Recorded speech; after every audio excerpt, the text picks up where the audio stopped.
Welcome back to another episode of the Diabetes Digital Podcast. Today, we are super excited to talk about meal planning, including all the pros, why we love meal planning, and also what to do if you are someone who is burnout from life. I definitely have been there, and you don't feel like meal planning. So, how do you make it something that can be really flexible if you have no time or no energy or motivation?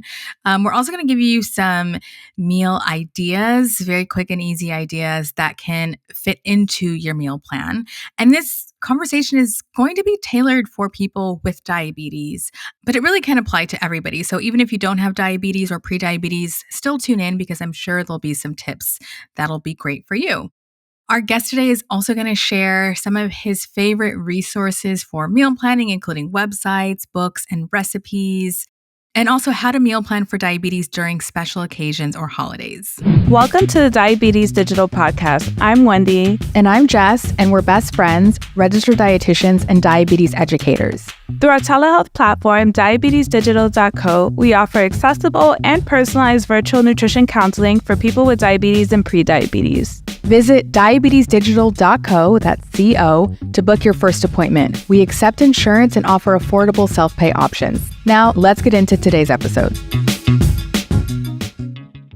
We are thrilled to have one of our Diabetes Digital dietitians, Fernando Umanzor Guzman, who grew up in Washington, D.C., raised in a predominantly Latin and African immigrant community. There, he persistently saw how food expresses love and culture while being exposed to misleading ideas that cultural foods are unhealthy. He received a bachelor's and master's in clinical nutrition, and he believes that everyone can benefit from nutrition education and counseling to understand how all foods influence the body and can be utilized to heal. Fernando, we are so excited to chat with you today. Hello. Thank you for having me today. I'm super excited to join you guys. This is also my first podcast, so it's exciting. It'll be a time. Yes. Yes. You're doing amazing. Yeah, you're doing great. Yeah. It's very chill, very laid back, so it's going to be just fine. So we'll jump right in. People with diabetes, oftentimes as dietitians, we've seen this where they just get a meal plan and they're on their way. And not just people with diabetes, but I think just people in general. When you go in to see a dietitian, typically that's what is done. But a lot of times it's not helpful because you might not be getting to the root of why someone is having a hard time eating in a healthier way or what might be going on with them. Can you talk about the difference between a meal plan and meal planning? Because I do think that meal planning can be useful for many people, but I do think there's a difference there, especially for people with diabetes. Correct. Yeah. So the whole idea of like meal plans, realistically, it's not really actually a plan. It's kind of very misuse of a word because you're not necessarily planning much. It's already something that's been structured for you. Right. So in that sense, since it has kind of like a structure, the question really is it something that's really flexible? Can it be used for multiple people, multiple demographics? And realistically, I believe a meal plan, the way I see them, is just that they're too rigid. And yes, it could work for one person, but let's take it to the next level. And what about, let's bring that meal plan into the household. Can it be suitable for more than one person? The mother, father, maybe children, kind of raising that question. With diabetes, we kind of have to think about it. It's a condition that is kind of lifelong. And can a meal plan be sustainable for that long is a really big question that I have whenever patients come to me and they say, oh, I really want you to tell me what exactly to eat. It could work for some people, but at the end of the day, it's not really for the majority of the population. And we have to take into custom also like cultural customs. So that's kind of another aspect to consider. Absolutely.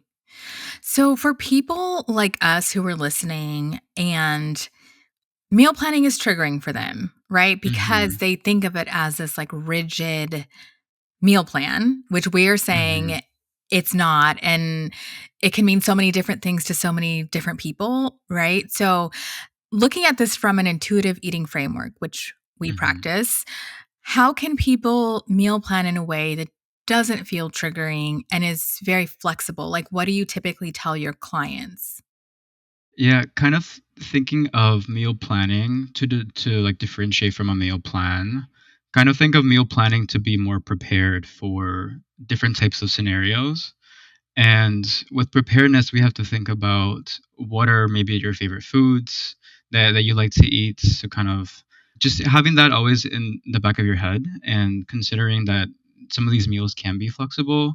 So oftentimes from the intuitive eating aspect, we have to consider that food sometimes could be triggering for other people. So it can cause a lot of emotional influxes. And sometimes at the end of the day, we don't really want to be thinking about food. So just kind of avoiding that extra exhaustion, like mental exhaustion and physical exhaustion. So a big recommendation I often give a lot of my patients is to consider having the different types of macronutrients available and also just kind of keeping different like shelf stable items at home, and that could be like frozen things, canned items, even buying things in bulk too. That kind of makes a big difference for longevity.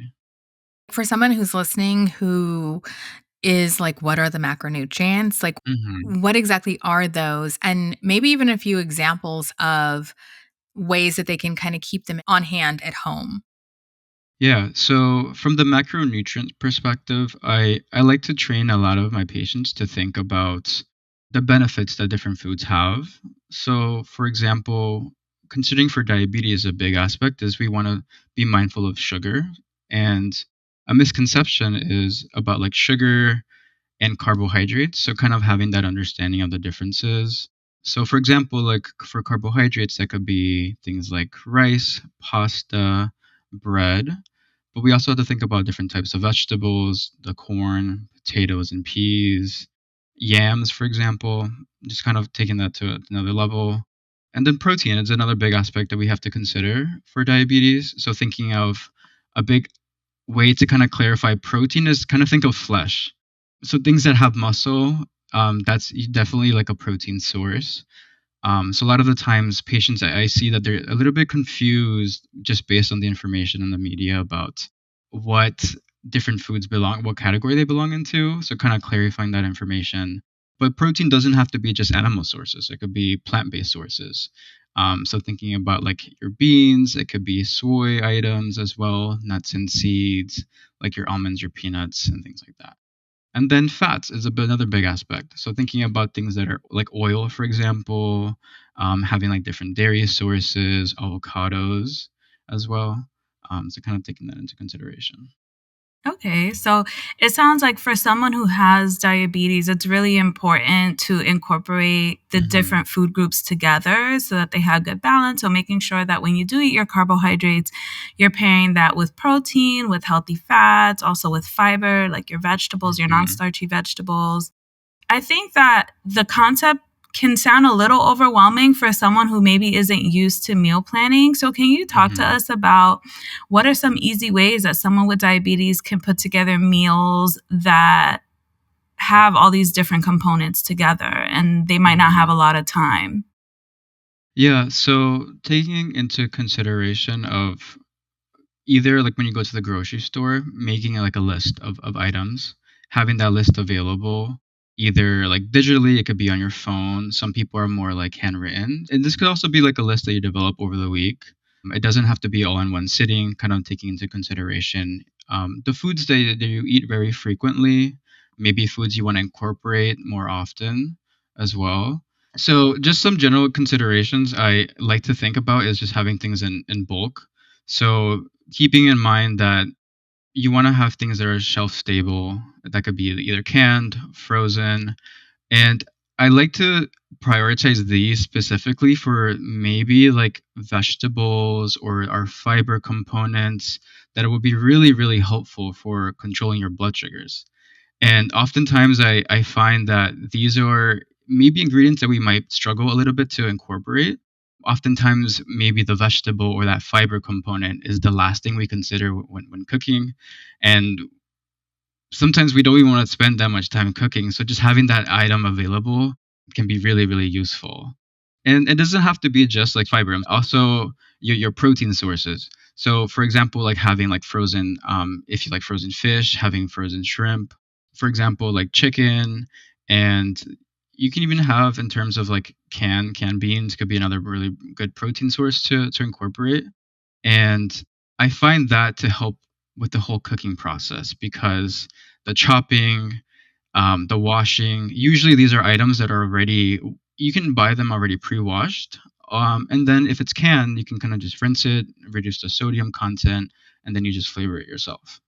I love that. Yeah. And Wendy and I are also both huge fans of canned foods and including processed foods when possible, because I think everyone, when they picture processed foods, they're thinking about Twinkies. And I mean, there's place for Twinkies in a Correct. diet as well, but like, Mm-hmm. I'm a huge fan of those like bags of salmon, or even depending upon somebody's sodium goals, like maybe this isn't the best, but smoked Mm-hmm. salmon, like adding that to like Mm-hmm. some rice and some veggies. I also was going to mention a specific brand that I really love. I believe it's called, yeah, Safe Catch. Mm. It comes in like a little pouch, and they have salmon and also tuna. And I like them because I guess their mercury levels are lower. Like they said, yeah, 10 times lower than the FDA limit or whatever. So it's like something you don't really have to worry about as much. And then they do Mm-hmm. like different seasonings, like they'll do dill and citrus. So, anyways, yes, I love that. And I love leaning on these easier foods that can make a complete meal in like 5 minutes. What are some of your favorite, like, quick go-to meals that you think can help with blood sugar management? Yeah, a big one would be, I love canned tuna because I just find it really, Same. really accessible. It could be Yeah. either canned or in a jar, jar in oil content. That's completely fine as well as an option. Because when we think about like oil, also is a fat component. So you can buy your tuna either in water or oil, depending on what your health goals are. But just knowing that that oil content is actually beneficial. You could buy with olive oil, just different kind of varieties of options you can browse. But even sometimes like the canned tuna can even be like already seasoned. I've already seen that before, so it just helps with the cooking process. And tuna, like for that can of serving, like the range of protein can be between like 20 to like 45 grams of protein, and it's not a large quantity of food either. So in a sense, it can help with kind of portion your plates. It's a really great source of protein for not so much food. And I like to pair that with some kind of vegetable. So one of my favorites is just kind of making like a quick type of kimchi with cucumber. So Mm. I'm really more into like Asian cooking, and kind of having like the different types of chili flakes, maybe some sesame oil or like a little bit of vinegar, kind of making that quickly while I'm opening a can of tuna, rinsing it if I have to, and then adding other seasonings to it.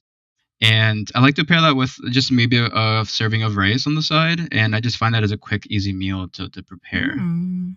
That sounds delicious. And I Yeah. also like that you are considering volume of food and protein in particular, because it can get really tricky for some people to meet protein Mm-hmm. needs. And oftentimes, with people who are getting protein from beans, for example, it's like, and not to say Mm-hmm. that you can't be vegetarian or you can't be vegan, because we totally support whatever anybody wants to do. But sometimes we have Mm-hmm. to explain to folks that like it might take 4 cups of beans to get the same protein in that one can of tuna, Correct. because they think it's like interchangeable, and it's like it just has to be a higher Mm-hmm. volume for those plant-based foods. So tuna, I agree, is a great Yeah. option. Any other meals? Yeah, I actually want to take it a little further too, Yeah. because when thinking about like portion, a big aspect too is with different other medical conditions. Like, for example, if somebody has like gastroparesis, I've been seeing this more recently, because gastroparesis is this type of condition that is caused by uncontrolled blood sugar sometimes. So if somebody has diabetes, it could affect the different nerves in your stomach. So it could potentially make you not want to eat such large volumes of food. And then you might feel nauseous. And sometimes it's hard to meet those protein goals on such a small volume of food. And this could be so beneficial for this type of population who is very sensitive to volumes of food. Yeah, that's so helpful. And also people who are taking these GLP-1s like Ozempic, Oh, where maybe, and exactly. even for diabetes, maybe they're getting side effects that they're really full quickly. but yet they're not Correct. eating enough protein, and then they might have muscle wasting. So I think that's a really great point that people don't think about. Yeah. Any other meal ideas, like another one or two of your go-tos? Yeah. So other options I usually like to do for like breakfast. Honestly, like I like yogurt a lot. It's like one of my favorite foods. So like Greek yogurt's like another source of like just really good protein in the morning that I feel oftentimes we do struggle to get a lot of protein in for breakfast. And this could be super beneficial for just patients with diabetes that want to be able to manage their sugars from the start in the mornings. Especially let's say if their sugars are high in the mornings, this can kind of just help them meet that the low protein goal in the morning. But I like to pair that with like just like a jar of peaches. I sometimes buy them in bulk, so I find them like all in a container. I just scoop out how many I want and I pop it in there, and then like any nuts that I want to add or a little bit of granola, and I just find it a little bit easier to prepare than having to like actually start the stove on or the oven. Yeah, especially in the summer, because Yeah, who wants to be in the kitchen? It's so correct. hot. Yeah. Exactly. I never It's thought that. of the jar of peaches. That's a really great idea. It's something that I just got into because I went to Costco recently. Like that, it's something new that I've been doing, and they had them in bulk there. And I was like, oh, there's actually not a lot of sugar in a jar of peaches that actually has light syrup. So kind of just being mindful of that. And I was like, oh, this is such a great option for myself, but also just with anybody that just wants to be mindful of food options. I love Gotta that. love Costco. Yeah, Yeah, correct. I was it just takes there me this past back weekend. to like elementary school too, with like the little Yeah. snack packs and Yeah, Yeah. yeah, and those are so portable. yeah, Mhm. exactly. They're easy to carry around. Very cool. Yeah, Costco has a lot of goodies. I need to hit that up Mhm. because we're talking about it being hot and not being in the kitchen. Yeah. What about people who don't like to cook? Because there's a lot of Hmm. people listening, I'm sure, who can relate. Because that's why I like the ideas you just said, because it is very minimal cooking, like the tuna and the peaches and the yogurt. What are some ideas that people can do if they don't really want to be dealing with the stove or the oven and things like that too much? Yeah, I would say if you can use like the air fryer, that's something that is not so it doesn't take much space on your countertop, so that's something that you want to be mindful about too. But it also doesn't cause a lot of heat when you're cooking it compared to the Mhm. oven. Yeah. And I find it sometimes even cooks a lot better than the oven Yeah. because it kind of air fries it for you. Obviously, that's the name, Yep. but it's kind of just manipulating the air to make it more appealing to the textures of for if you like, for example, like potatoes that are crunchy. Often find people want to make French fries, and this is just like an easier option for them to kind of make at home versus having to rely on like takeout or fast food. This way, you can kind of just make it versatile to what you want to what you like.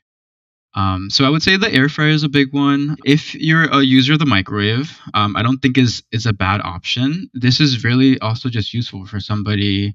We want to be mindful about like your physical function. Like, can you actually stay standing up for a long time?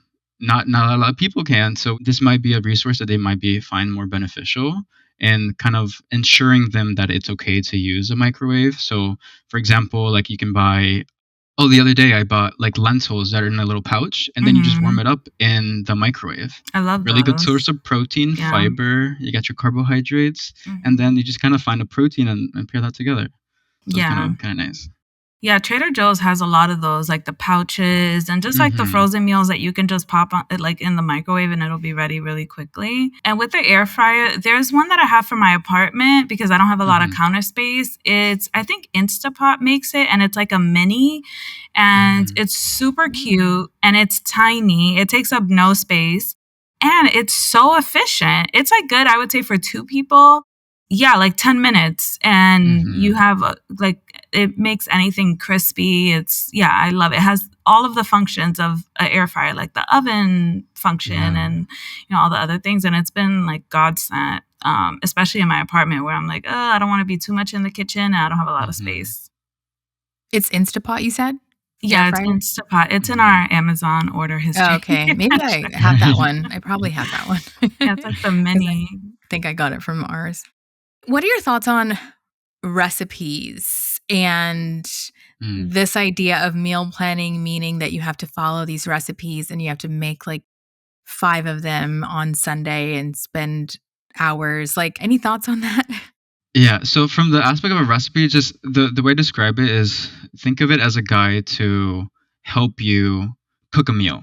So in a sense, like you don't need to use all the ingredients to achieve that certain flavor from the recipe. You can kind of just modify it to yourself for what you're looking for. And the nice thing about it is it has a breakup, so it kind of just tells you like how to make your meal. But from the whole recipe aspect, I think it's use it to see what you like from that recipe, and then if there's something ingredient you don't like, just tweak it, find a substitution that will help still complete the recipe as well. I love that. What about for people who are consistently having hypoglycemia or even hyperglycemia, people that have diabetes? What kind of changes can they make to their meals to address this? For their meals, just to make modifications. For example, if they're noticing their sugars are maybe a little bit low, just trying to have that recipe in maybe a bulk. So one thing, a big aspect of having low blood sugars is maybe skipping a meal. And maybe we have to think about why is that person skipping a meal? Maybe they didn't prepare the meal fast enough. Potentially, maybe they just didn't have something available while they were with them. So with recipes, I just think it's really great for making things in higher portions. And you can kind of just ration that for several times throughout the week. And this way it can help some patients prevent like low blood sugars, especially when we're a little bit more occupied with our day. And if we're more on the go, we're burning our sugars. So that could increase our risk of our sugars dropping a little bit too. Yeah, exactly. And also what I've seen is that maybe they're not including enough carbohydrates during their meals. Correct. Because they think that that's what they're supposed to do since they have, prediabetes or diabetes. So making sure that you are including a good amount of carbohydrates at each meal, and you can do this for every meal, especially if you're running low, just to keep your energy levels stable. Now, with hyperglycemia, if someone is noticing like, hey, consistently after having dinner, I am running high, what are some troubleshooting steps that someone could do? Yeah, I like to help the patient kind of think of, let's take a couple steps back and see what you ate. And maybe kind of think about if you didn't finish the meal also, like everything on your plate, kind of paying attention to what you ate a little bit more of, what you ate a little bit less of. And maybe one of those portions that you ate a little bit more of could be raising your blood sugar. So kind of paying attention to that. And let's say looking at maybe what's the main carbohydrate source from your that recipe that you're having. Maybe the portion was a little bit larger, so that would cause your sugars to be a little bit more elevated in the afternoon. So I like to take those steps back to reconsider what's going on with their meal process. Yeah. And I like how you're giving advice that is very much about checking in with the patient. And, oftentimes it's like, oh, you're having this like hypoglycemia, scolding them. I like the approach of, like, why are you skipping meals? Like, what's going on? How can we support you in not skipping meals? Maybe, bringing things with you or planning things ahead so that it doesn't happen. I think that's great. Yeah, I have an example from earlier this week actually. So I have a patient couple that so the wife is kind of in charge of looking at how he's eating, and he's a little bit more active, so he's constantly on the go. He just wants to be a little bit more mobile. So like he'll have his breakfast, check his sugars before and after. He's a little bit more vigilant right now because his sugars are a little bit high. So we noticed that he was doing really well in the mornings, but when he came back from his park activities, he was there for a little bit longer than usual, than when he was intending to do. And when he came back, we noticed his sugars were kind of on the lower end. So just to kind of take, if you are sometimes unintending to be outside for a little bit longer, just having something available with you on the go can be really, really helpful. That's a great point. A snack, bringing a snack along with you, especially if you're on insulin or other medications that can cause those lows. Another thing that I'm thinking about is special occasions like the holidays can be very stressful for people that have diabetes and prediabetes because they're not really sure, like, what should they make? They want to still honor those like cultural traditions around that time. So what are some strategies that you think might be helpful for special occasions or holidays for meal planning? I would say for meal planning when it comes to holidays, kind of having that conversation with in the household who's buying the ingredients for like maybe this set event and also who's cooking because sometimes it might not be the same person. Or this also just applies just in general at home too for like daily eating. But for those holiday events, having that kind of conversation with your family that you have a specific health goal, they can kind of help you with this and being a little bit more supportive because oftentimes I feel with the holidays, people might be a little bit more cautious with what they might be eating because they don't want to get judgment from some people. And some people, they sometimes see it as an opportunity to have a certain food for more frequently. And kind of having that understanding of, is this a moment where I want to honor my food preference? Or is it a moment that I want to be a little bit more adherent to my health goals? Yeah. Also, for people who are looking for a resource for meal planning, we really like the American Diabetes Association website. It's called Diabetes Food Hub, and there are a ton of recipes on here that you can turn into a meal for yourself or like a daily kind of meal guide.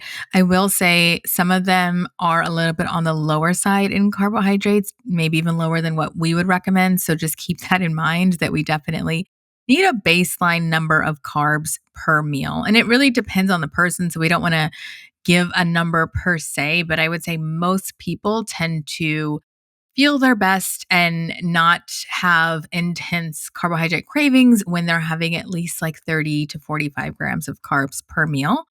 So just keep that in mind. And it is diabetesfoodhub.org. Now, Fernando, for people who want to work with you, how can they do that?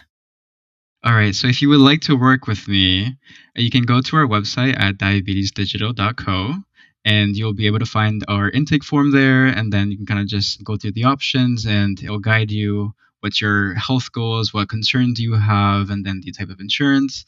And then we'll kind of connect you and see how we can work with you. Amazing. And is there like an ideal type of client that you have?